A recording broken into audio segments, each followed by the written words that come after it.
Welcome to the VetPractice Playbook, brought to you by VetPractice Pro, where we talk all things veterinary leadership, management, clinic ownership, and more. I'm Dr. Emily King, joined by John and Caleb Biddles and Richie King. Woo! Good morning, everyone. We are out here. How's everybody doing? Good. Excited.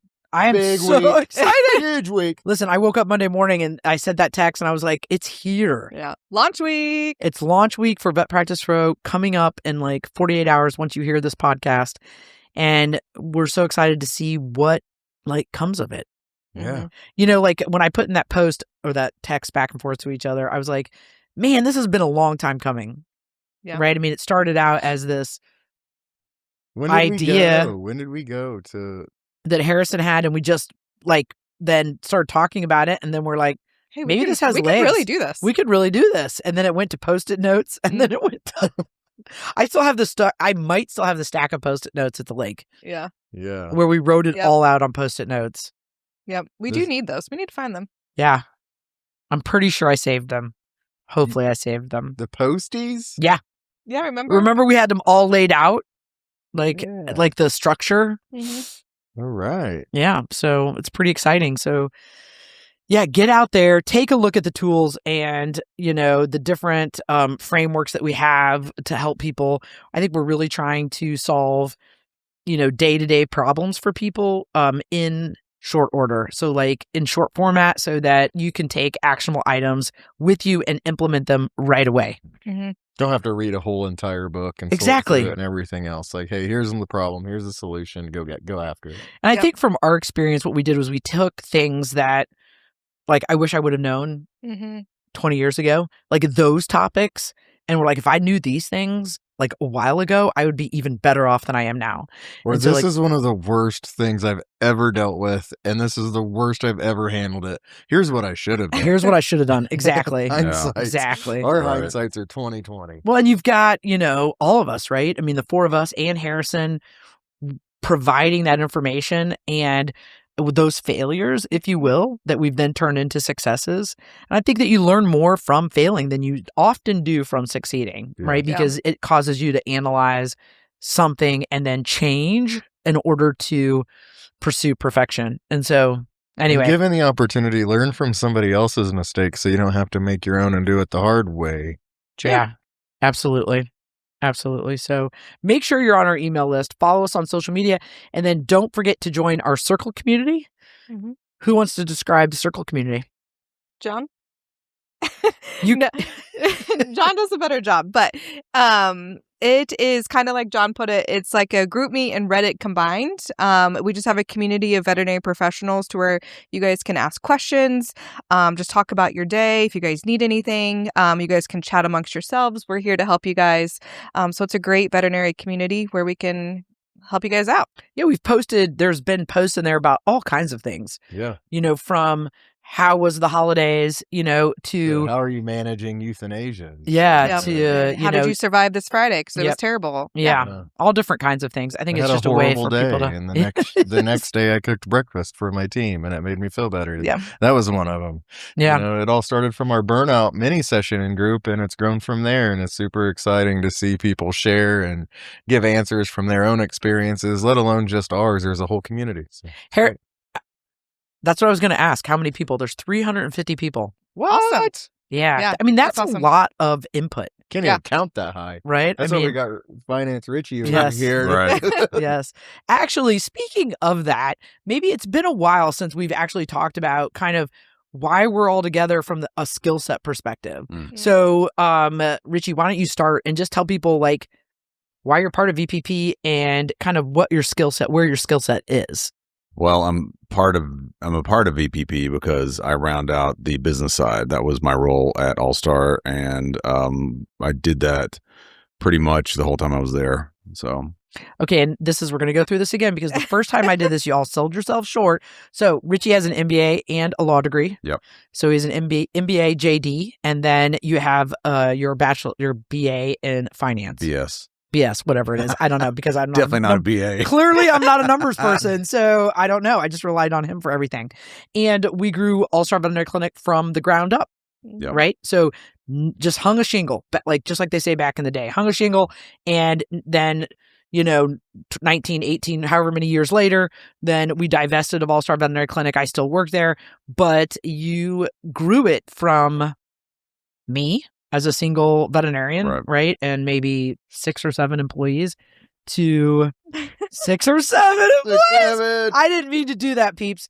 To 13 doctors now and over 50 support staff. Yeah, I think I had a background in banking and consulting too, so that helped a lot to round out that kind of skill set. Yeah, it was from day one. We watched everything very, very closely. So what are you hoping to help people with that are looking for VPP's assistance? Like, what do you want to help them with? I think the biggest thing you can do is to make sense of things that are, at least at the moment, complex and confusing. I think if you can give them a roadmap to success, whatever that is, that can take many different forms. But I think if you could take the issues that they are currently having and give them solutions for those issues, so that they're not dealing with those 3 to 5 years from now or whatever, wherever they are in their, career trip, I guess is the best way to put it. Yeah, I mean, I think the thing that helped me working with you was that you simplified complex topics into a framework that, as a veterinarian, I could understand. Which then allowed me to buy into the agenda, right? The financial agenda of being successful and creating something that was really special. Had I not had that information, I think it would have been really difficult for me, or I would have basically just kept kicking the can down the road. I think one of the things that the challenges that a lot of veterinary clinics as small businesses face is that, unlike larger organizations where the scope of your responsibilities is fairly narrow. I mean, when you have a small business like that, you wear a lot of different hats all the time: HR, finance, legal, you name it. And I think no one can do that great. I think without a lot of that's farmed out in larger organizations, whether it be HR, legal, whatever. And I think that's a difference with a lot of vet clinics and where a lot of the challenges come from, because you're dealing with these issues that you don't have the skill set to deal with. So, it's best to be able to, you can gain that skill set for sure, or at least become more knowledgeable about it. But I recognize the inherent challenges that come with trying to wear as many hats as so many business owners have to. Yeah. Okay, John, what's up? John graduated from the school of the hard knocks. Yes. Registered nurse, went straight into critical care nursing, and at the ripe age of 21, fell in love with leadership. Got into supervisory role, management roles, left nursing for a period of time and went and worked in ministry for my church as an executive leader there, in which you do learn, like Richie was saying, all the different caveats. I was responsible for the hiring, the firing, HR, finance, facilities, IT, all of these different things. And one of the biggest ones that I had, and I've always owned, is staff culture. So that's one of my passions, is driving staff culture, taking care of employees, and systems. I'm a Lean Six Sigma nerd. So if anybody knows Lean or Six Sigma, trying to be as efficient as possible with your resources and also lead them well and steward your people well. Those are my passions. But specifically in HR and those type of areas is where my expertise lies. And I have made a lot of mistakes along the way that I'd love to share with you so that you don't make the same ones. So for the VPP people that are going to be wanting our assistance, what are you most passionate about giving them? I would say managing difficult employees or challenging cultures is probably the one that I'm most passionate about. Coaching, counseling, corrective action, making things black and white so you can either coach employees up or coach them out so that you can drive your business culture and your staff culture exactly where you want it to be.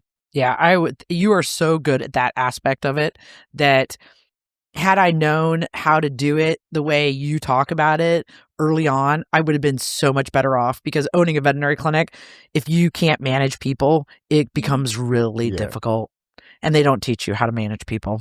And it's all relationships. It's all very much relational on your relationship with that employee and how you leverage that to grow them and grow your practice. And ultimately grow yourself. If you have, I would say that the Maslow's hierarchy of business and staff culture is when your staff can hold each other accountable without you having to. Yes. When they're comfortable amongst each other to say, hey, you know that doesn't line up with what we do, and you don't even ever have to manage it because you've got a culture so ingrained in what you believe in your mission, vision, and values that they will hold each other accountable, and you're not even having the hard conversations anymore. They're happening at the peer level.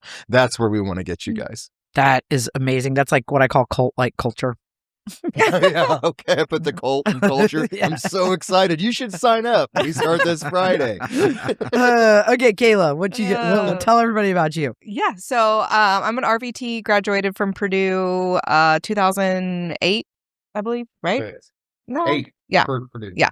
I also have a biology degree, bachelor's in biology, but right out of tech school, I came to All-Star, essentially just worked as an RVT for a while, then eventually went to like a director of operations, where I did a lot of the hiring, training, firing, systems, protocols, all the stuff, you name it, customer service stuff. So I have a lot of experience with, hiring, training, systems.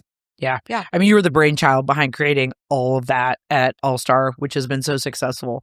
And so I think that, again, as a veterinarian, I'm just like, you can just learn by osmosis. Like, just follow this person around and you'll figure it out, right? I was always a person who assumed the best in people. And so wouldn't you want to be the best at your job? So then therefore, wouldn't you be curious about how to do it correctly? No, that's not how it works. Nope. And I learned that very quickly. And so Kayla was extremely important in developing processes and understanding how it all fits together, as well as pushing and leading up and motivating us to change and develop some other things as far as like getting to that next level as a clinic, and so, yeah, I think people have a lot to learn, can learn a lot from, your skill set for sure. Yeah, I live with her. We have an SOP on how to do the laundry. There you go.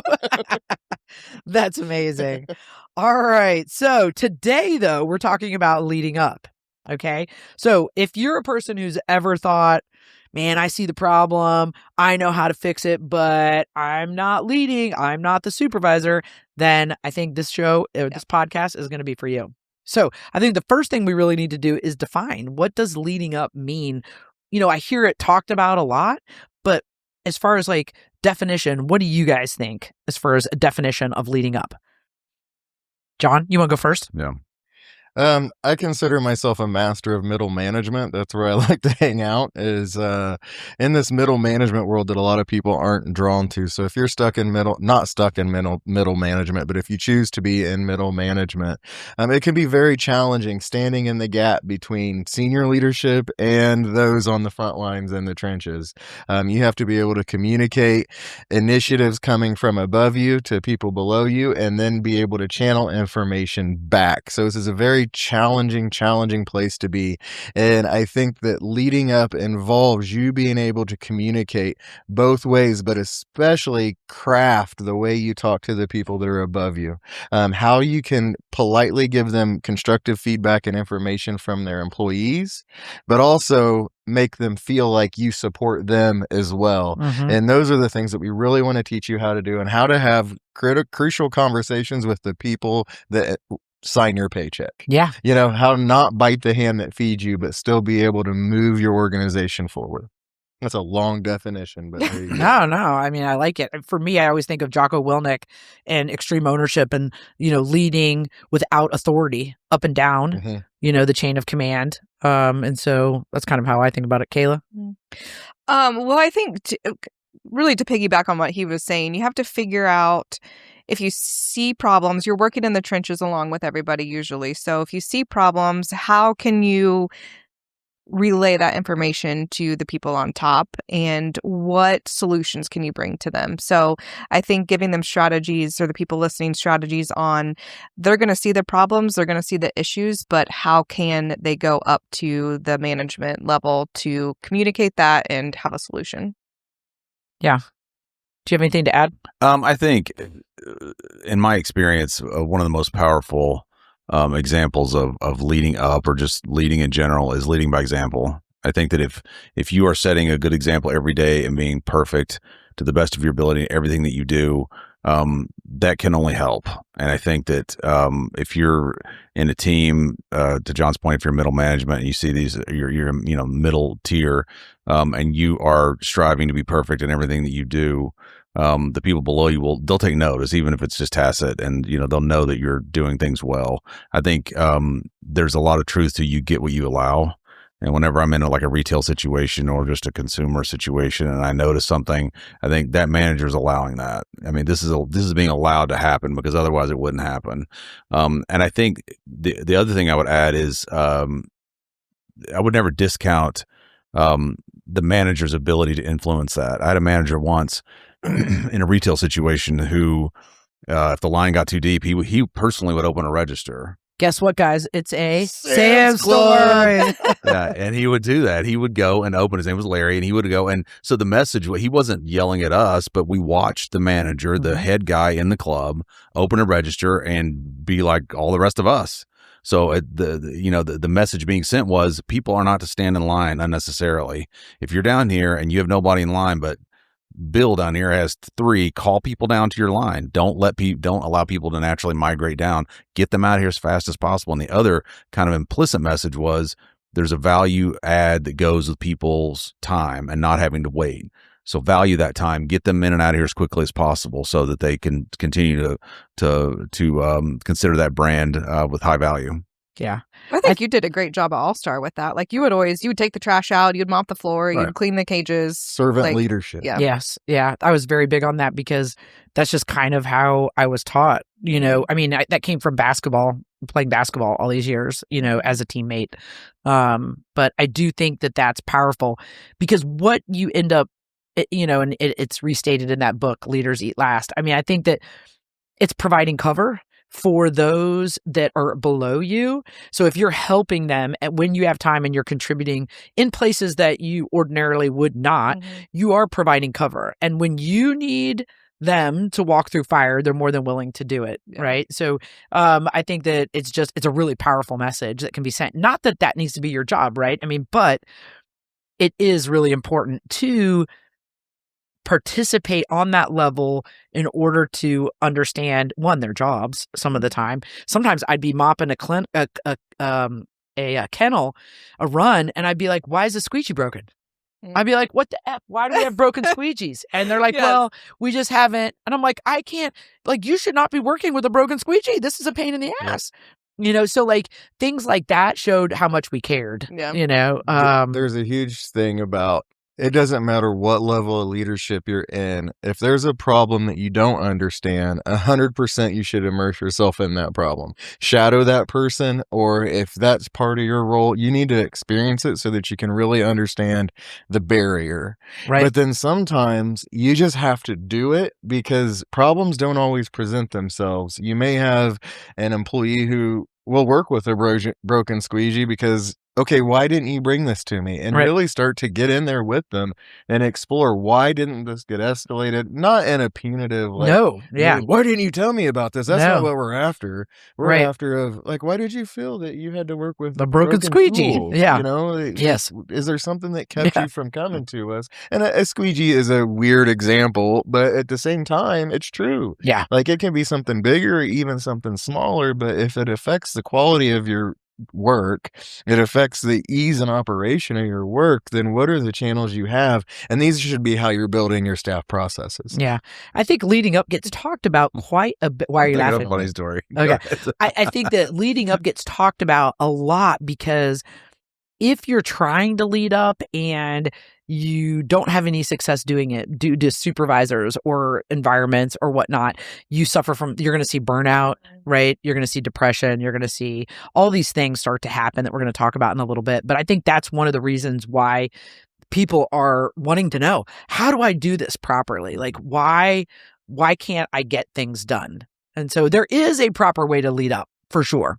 I would say before we get into this, one of the key points that I've always used in leading up is, and this is a core value from a church that our church adopted, but you need to be a thermostat, not a thermometer. And when I say that, that means don't just present a problem, do the back end work, talk with your teams, and not just present the problem, but present potential solutions. Be able to do something about it. Don't just say this is an issue.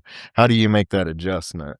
And that's where you're going to find success in middle management. Yeah, because practice owners and managers, they can't see everything. Yep. So I think it's a great being willing to lead up. It's a good warning system for the practice. So now, is your story? Do you want to tell your story? That we talk a lot about failures and mistakes. This is a big failure mistake where I did not lead up. Years ago, I used to have rental houses, and I visited once to collect the rent, and I noticed a gaping and obvious hole in the living room ceiling. And I asked the tenant, I said, "Laura, what on earth has happened to the ceiling?" She said, "Oh, it's been leaking for a while," but I'm like, "Why didn't you tell me?" And she said, "Well, I didn't think it was that big of a deal." And that is a failure of leadership.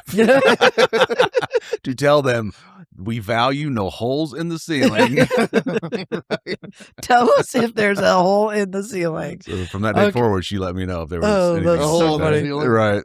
Oh, gosh. Yeah, there's probably plenty of rental stories. We're boy. going to have to pull those out from time to time. Podcast isn't long enough. We need to do a comedy episode, a late night VPP playbook. Yeah. That's right. Exactly. Anyway. So, why don't people lead up? I think one of the reasons would be they're fearful, right, of maybe somebody labeling them as difficult, like you're always coming to me with problems, right? You know, and we'll get into, again, the proper way to lead up. But what are some other reasons do you think people don't potentially lead up? I think people don't know if that's their place or not. Don't know if that's their place. I mean, I think, when you work day to day with people, I mean, that proximity to one another is comforting, but it's challenging. I think you don't want to make your coworkers mad. You don't want to, I know we talk about gossip a lot, things like that. I mean, I totally see why people would just, it's safer to be quiet. And to the extent that doesn't allow people or doesn't motivate them to want to try and lead up in that regard, I get it. Yeah. I mean, they can, maybe in the past they've been dismissed or.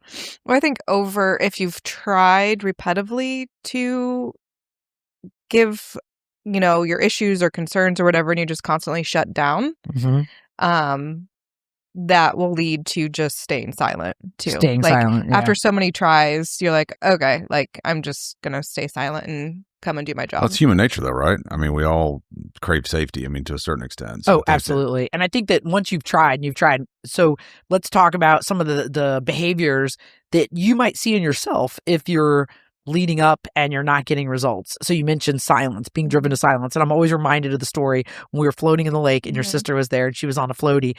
And I was like, tell me how you go about this she works at a library. And I was like, I can't remember what we were talking about. Or do you remember the story? Yeah.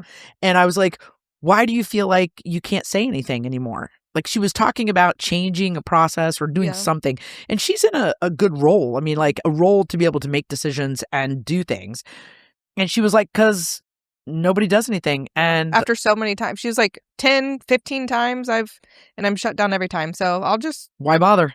I'm just going to come to I'm work just going to come to work. I'm going to punch my card and I'm going to leave. And I'm like, oh, wow. That's a whole missed opportunity for that system to improve. Mm-hmm. It is, but it's also an opportunity for somebody such as Kayla's sister in that role. If you're going to lead up, you have to have courage for crucial conversations. You need to be able to sit down with that leader above you and say, hey, I would like some of your time to talk about, our process improvement and what we do around here, and be willing to speak to them and say, I feel like when I bring this stuff to you, it hits a wall. It doesn't go anywhere. My heart is not to give you more work. My heart is to get your approval for this work. I'll coordinate it. I'll do everything. I just need your stamp of approval. Go. And I can't even get that far. Then it becomes, okay, are you in the right place? Can we not get your leader to collaborate with you? If they know they can trust you and that your heart is to make this practice or this organization better, then they should get behind you, especially if it doesn't add work to their plate. They're only trying to better you and make you more money. If it's a for-profit situation, they're trying to make you better. Yeah. And if you just keep hitting a wall as that middle manager, I think it'd be time to self-reflect. Have you done everything that you can do? And if you had the right conversations, and then at that point you're making a choice whether you want to continue in that role or not. And I think apathy is very dangerous in that regard, because eventually people just withdraw and they're just going to stay in their lane and only do the bare minimum. And I think that that's very common in organizations. And I think as a leader, you have to be able to look at the inherent logic that people bring to you and say, does this make sense? And have a logical response. And maybe budgetary, who knows what, if you can't do it or whatever. But it's important, I think, to listen to what they have to say and then try and give them a reason, either why they can do it, either you can proceed with the change or whatever, or why you can't, or maybe we tweak it to fit a little bit better.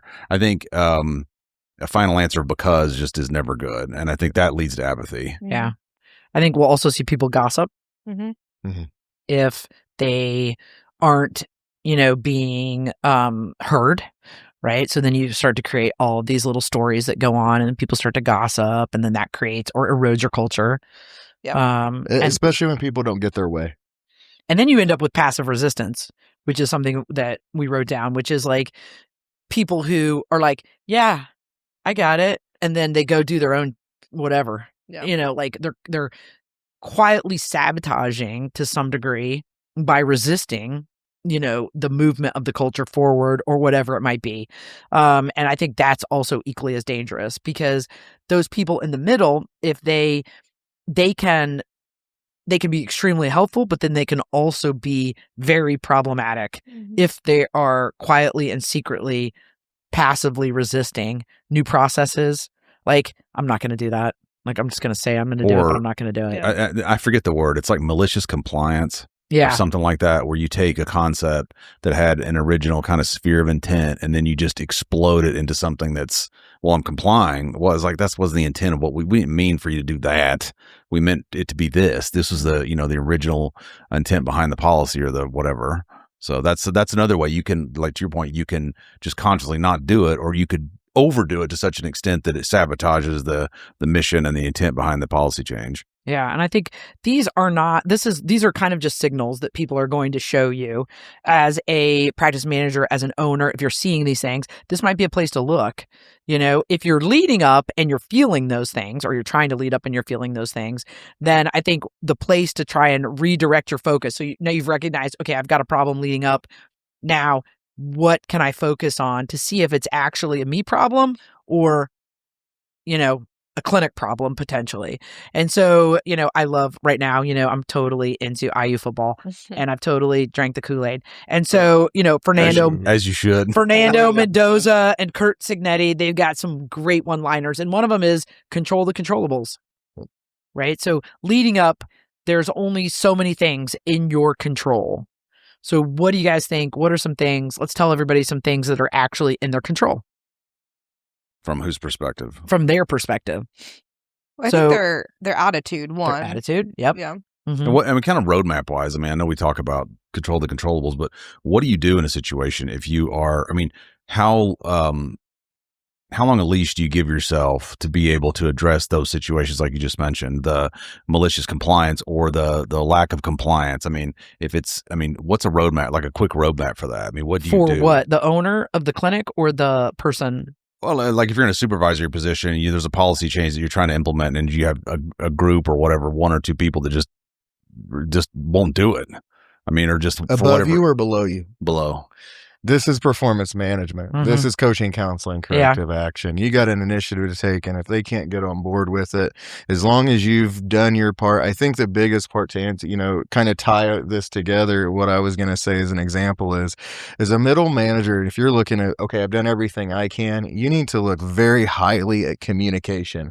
Have you explained the why this change needs to be made above you? And have you explained the why this change is being made versus tweaks, or we're not doing it, to the people below you? That gets people from chattering, but if you've explained the why to these people, to your question, Richie, and they still won't, either A, they have a personal reason they won't get on board, they're lazy and rebellious, or you just have a flat out poor performing employee. And that is a great way to weed people out that are not on board for your mission, vision, and values. If they can't come along with change, then you start coaching, counseling, corrective action that until they either step up or step off. And I know it sounds so cold, but guys, we want to get you guys, we want to get all these practices and businesses that are tuning into us. We want to get you on the right track and quick, Yeah. you know? Right. And there's no time to sit there and mess around and bicker and fight with people that won't jump on board to an initiative that's been agreed upon at 2 or 3 levels higher than said employee that Well, I think it frustrates the other employees. Like if they're having to abide by the change and the other people aren't, then the other person isn't being held accountable, they're like, well, fine, then I don't have to do it. Right. Like then it's just this big spiral and trickle down of nobody's listening to anybody. Yeah. And I think to John's point, I think the Pareto principle of the 80-20, I mean, I think that you can, if you find you're spending 80% of your time on a small number of people or whatever, at some point you do have to take corrective action so that you're not, because that time could be spent somewhere else that's more value add. So some of the things that they can control, their tone, their attitude, right? Their preparation. So like coming to a meeting or a discussion prepared. Let's see what else. Communication. You control the following through. If you say you're going to do something, then following through. Like all of those things are in your control. I think the places that you can have the biggest impact in a practice, if you're trying to lead up, are things like decision making, setting priorities, potentially, culture changes. Those are all places where you could potentially make a big difference. And then I think you got to remember the things you don't have control over. You don't have control over what the owner is ultimately going to decide. It's outside your control. Or the owner's ego. You don't have control over that, right? So anything else that you guys can think of? I think as a person trying to lead up, even if it's like your idea shot down or anything like that, how you walk away from that and then talk amongst the other employees is a huge thing. It's huge. Yes. Even if you don't agree with them and you're mad or angry, the other employees can't see that or feel that. Like it's just going to cause a lot of turmoil. Yeah. Because they don't have the same like background information either, which we find is a very common place that we'll see a rub occur. Another thing too is, even though I think sometimes there's like an implicit seniority sometimes, even if you're in the same position, that you do have influence. I think that's one of the things that people should always realize, is that you may have more influence and be influencing more than you think you are. So even if you are on par with these people, but you've been here longer, and if you go and badmouth, the message being sent is it's okay to do that. It's okay to do these things. So be careful, because I think it's important for you to always strive to positively influence an outcome. Absolutely. You can wreck your sphere of influence, like Richie's talking about, by how you manage the communication, like Kayla said, tying it together on each side. Chances are when you go to your senior leadership with a proposition, an idea, a problem and a solution coming, that you've taken the information from your staff and brought it up, they're like, well, they just want to whine, they just want to complain. You can be like, oh, I know, I'm just bringing you the information. I told you I would. That doesn't position yourself as an advocate for your employees, and that's what your employees need, is an advocate for them. The flip side of it, if you present the idea and the solution and they say no, and then you go back to your employees and you say, well, I've done everything I can. I told them everything they won't listen. You said. They're not listening. Yeah, that's equally as destructive. That conversation is a little bit more of, listen, we did an amazing job outlining this, giving them all the necessary information. They do not feel, in grand scheme of things, that it is our number one priority right now. They want our energy to be focused on X, Y, and Z. And that's what we're going to do. We're going to table it. We may revisit it, but right now it's not the priority. It's very different than the other. And how you manage conversations on each polarized side of this defines you as how you can lead up. Absolutely. Okay, so let's talk about a framework for people so that they can try and do this. Okay, so step 1, potentially understanding and earning trust, right, before you actually need it. So like I always think of this as like live in the system. Like before you try and change the system, live in the system. Yeah. Understand why things are being done the way, even though you may not agree, understand why things are being done the way they're being done. How does decision making occur? Live in the system before you try and change it. I would say would be step 1. How do you clean these kennels with the broken squeegee? Yes, How- exactly. How indeed. Yes.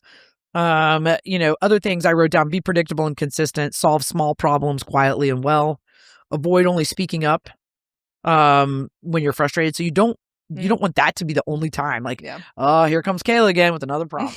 Is that the only time that this person talks to me is when they have a problem? So I think you want to avoid that. And then you can build credibility through action. So doing small things consistently, small right things consistently over time is going to build credibility. Yeah. Guys have anything else to add for that? I think it's an amazing list. That first step? Yep. Live in it. All right. And then, John, you had mentioned this earlier. Step 2, bring solutions, not just problems. Absolutely. This is so huge. And you are trying to work with frontline staff, what the problem is, get their information on, okay, what would fix it? Again, spend some time living in it. Mm-hmm. And if you can't, then you need to really, really spend time with people who are living in it so you can have a firm understanding and make sure that those solutions line up with the mission, vision, and values so that you can take it as a whole kit and caboodle. Up and say, okay, this is the issue we're having. This is what we've determined the solution is. This is what this looks like. This is implementation timeline. This is what will impact. These are the things that we have to gain. Are you guys good to go? You will develop trust from your senior leadership. You will develop trust from the people that report to you. And then as you implement that, taking those problems back up, hey, how's this going? All of those are super important, I would say. So you don't want to be seen as emotionally venting. Nope. Right? Like, or it is helpful if you are middle, like say you're number 2 in this practice. I'm not gonna lie, there's only certain places you can vent. Well, that is true. And if you That's have true. a great relationship with your boss, your practice owner, to where you guys behind closed doors can just rip it apart and it just stays there to where everybody decompresses, lets some air out of the balloon, and it doesn't become gossip. I'm not saying that's not healthy. Right. Yep, I agree. From time to time. Yeah. So I think too, sometimes it's like, okay, I just need a vent. Like, you don't need to solve the problem. I just need to get off my chest. Like, and move on. Yeah. Disclaimer. Disclaimer. Yeah, disclaimer. That's right. Yeah. Exactly. Verbal vomit all over your desk. That's right. Verbal vomit. No, but if you come to the practice owner or whoever's above you, they don't have the time to find the solutions, more than likely. And so you're gonna be a lot more productive if you're coming to them with a solution. They probably know half the problems, but they don't have the time to think about it and think about the solution. They're triaging, right? The problems. And so if you want to be able to lead up, you have to come with a solution. So what you're seeing, why it matters, and then a solution. Right. 3 easy things to remember. And then how you're going to implement the solution without the owner having to be involved. I see why it matters, and here's the solution. I call it swooping and pooping. Oh, that's good. Yeah, that can be relatable to a couple of different events. As a leader, sounds like something I have in Vegas. As a leader, coming in and being like, blah, blah, blah, blah, blah, and then leaving. Or in this scenario, like just coming in and just swooping in and being like, I don't understand why we let patients come in this way, this and this and this and this and blah, blah, blah, blah, blah, and then leaving. That's not helpful. No. To anybody. So, okay. I think real quick, that to what Kayla said, I don't think anyone should ever underestimate the value of bringing a solution and an inherent logic behind that solution to a leader, because the leaders want to succeed. They just do. And to the extent that your solution can help them to succeed, that's golden. Right. Because, like Kayla said, you don't have time. The leader a lot of times doesn't have time to go and they're looking at some of these problems. They may not even know what the problem is or that it exists. If you go to them and say, this is the issue, this is my proposed solution, this is why this is the proposed solution, I think that's incredibly valuable. Yeah. I also have an SOP and a template on how to do that. Problems and solutions. We do have, in VPP in the downloadable section, there is an actual framework written out so that you can put information in. Do I cover my bases before I even take this to leadership? And so I do think it's a good worksheet. Check them out, on VPP. We need to title that section like Kayla's OCD. Kayla's OCD. I want to know what happens My if John SOP doesn't follow obsession. the SOP. Do you get called into the office to be counseled? canceled. What kind of corrective action? According to the SOP, the laundry was not done correctly. That's right, exactly. I don't do it. I'm not. We're having an issue with compliant. your performance, John. This is what I go through. We're gonna have a crucial conversation. Oh, gosh. All right, step 3, speak the language of leadership. So tie your recommendations to things like patient care quality, team retention, efficiency and capacity, financial sustainability. Those are all things that matter to the owner and to the leaders. You know, those are things they're focused on in order to be able to provide back to staff. So if you can tie changes and leading up to those things, you're going to be more successful. 100%. In the hospital side, we tie everything back. It's very easy push on both higher up leadership and the staff level if a change is tied to patient safety or patient experience. Yep. Those are easy. The ones that get challenges are when it comes to budget, when it comes to profitability, when it comes to government mandates on requirements for documentation from, those type of things. Those are the ones where you're going to have to dig deep and excel when you're explaining the why to try to get them to connect to purpose. Yep. And if you can't keep one side or the other connected to purpose, you're going to have a challenge. So always try to leverage those low-hanging fruit, like client experience, animal safety, whatever it may be, that is already an innate that no matter who you are in that organization, they want that. They want that. Yeah. Data, trends, patterns, any of that stuff is helpful, Yep. To leadership. And then step 4, respect the seat even when you disagree. I think this is really, really important, and you guys kind of referenced it earlier where you're like, how do you go back when you've led up and they're not going to follow, what you're proposing? So, can you still go back into your work environment and be positive and support the decision of leadership? Yeah. Kind of like you framed it great when you were talking about this is how this would look if we didn't get what we wanted, from leading up or whatever. I think the people too, the owners or the person on top, they have to do a good job of explaining why not. Right. Because if the person in the middle doesn't understand why not, if it's just a hard no with no explanation, they're going to have a hard time going back to the staff and explaining anything. Yeah, you still need that data, right? Like we're not going to pursue checking in clients ahead for surgery because right now we are spending too much time on the front of that when we can just do it the day that they arrive. Yeah. And so then being able then to take that information and go, okay, I'm actually going to show them the data. I'm going to show them the data that how much of a time suck this is in the morning. I'm going to actually go do a clock study and I'm going to do it for 2 or 3 days. I'm going to take an average. And then you go back and you go, I see why you thought this, but here's what's actually happening. And so being able to disagree is extremely important and go back with your point later. Yeah, that's good. You have to have enough confidence to know you can go back. Like if you have the data to kind of prove your point. And there's going to be times where decisions are made above you that you don't agree with. And how you manage that is crucial. And one of the things, and if you lead me now, and you're listening to this, I'm sorry, but this is kind of my default is, okay, if this is the decision, I need help with what are your talking points?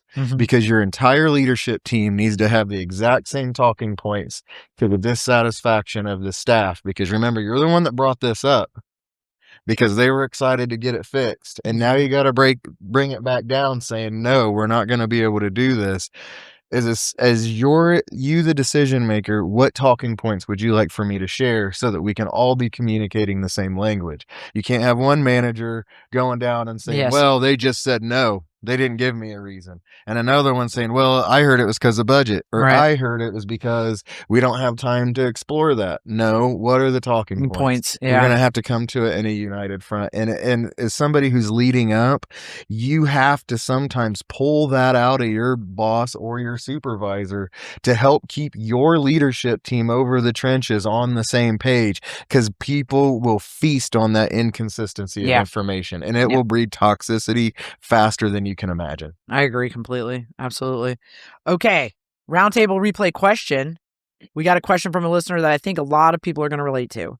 So I'm a lead technician. I care deeply about our culture and patient care. I see problems with scheduling and burnout, but every time I bring it up, I'm told this is just how vet med is. I don't want to sound negative, but I'm also exhausted. How do I keep leading up without burning out or being labeled as difficult? Oof. That's a tough one. I would start with say that's not necessarily just vet med. I mean, that shouldn't be the default excuse as to why. I think it's probably a systems problem. Yeah. If I had to guess, I mean, it's probably something that's inherent with the way the operation's running, and that's tough, very tough. If you have leadership who does not see problems as process problems, instead see them as people problems, that's also a sign that this is going to be really hard. Yeah. And do people actually, would they just buy in, to John's point earlier, the whole discussion basically is, what's the logic? If you just say, well, this is just the way it is, I mean, that's hard. That's a tough So how does this person continue to lead up? I think that you have to change your mindset a little bit, because the key to this was your concern that you mentioned in the question was scheduling and burnout. Mm-hmm. That, hey, people are overworked, it's usually not a problem to overwork people. It's a problem when they're overworked and underappreciated or undercommunicated with of their value, and say, hey, this is a tough season for our clinic and we are on the grind. I understand that. You have to become relatable to them, and you have to know that they're heard. Hey, I know you're tired. I know you're burning. Throw some pizzas. I mean, pizza's got a bad cliche, but you're going to have to, if you can't change the schedule from the business model, then you're going to have to step up on the back end. And whether that looks like if you can do it, a bonus or a staff lunch, or how do you provide care for these people? Or if they're interested, hey, we have a slow day and it comes time to send somebody home, you've worked 80 hours in the last 2 weeks. I think we might be able to get through the rest of the day without you. Would you like to go home and spend some time with your family as it allows? You have to step up on the back end. If you can't change the schedule, change how you manage and care for the people. So this technician who's not in that role, but is in the role of suffering from burnout because of scheduling and whatever, and now burnout. And so she's saying, or he's saying, hey, listen, I don't know now. What am I supposed to do? They're saying it's just vet med. This is just what it is. It's a vet med. So this person probably needs to take, scheduling as a function and come up with why it matters, what it is, and what the solution is, right? Yep. And then present that maybe in a couple of different ways as solutions to the problem. Coming up with, for example, hey, listen, can we have a list of people that are working the most hours, so that as a lead technician, when we come in to the end of the week, I can send somebody home would this be a process that I could implement? So those are all ideas that you could then present to leadership. This goes back to controllables versus uncontrollable. Yeah. You've decided in your role as a lead technician, it is no longer controllable for you to hire more staff or change whatever it takes to prevent the burnout. So what is in your lane? What is in your realm? And if you don't have any ideas, go to your people. Right. Hey, what would help you feeling less burnout? Maybe you change the break structure. Right. Instead of 1 hour break, they get 2 half-hour breaks. Maybe, there's different things that staff parties, things to make work engaging and interesting and not monotonous. Those are things that maybe you can control, and go present those ideas. Hey, since we can't fix the scheduling right now, I would like to fix this. We can control this and champion it. But also be sure you don't take all the credit, because that leader is the one that gave you the approval to do it. Say, you can't get in this position and say, well, they wouldn't do it, so I'm doing this so you guys feel better, because now that person's the bad man. Yeah. This is how you have to, this is this communication that we're talking about. Yeah, absolutely. So, and I would say, if you get into that place where you are constantly presenting up and you are leading in the appropriate manner, and you're just roadblock after roadblock after roadblock, at some point you have to protect your own boundaries, your own self-worth, and you probably have to exit and find a practice that is willing to take advantage of that skill set. And that's okay. That's okay to do that. I think all vet med isn't created equally.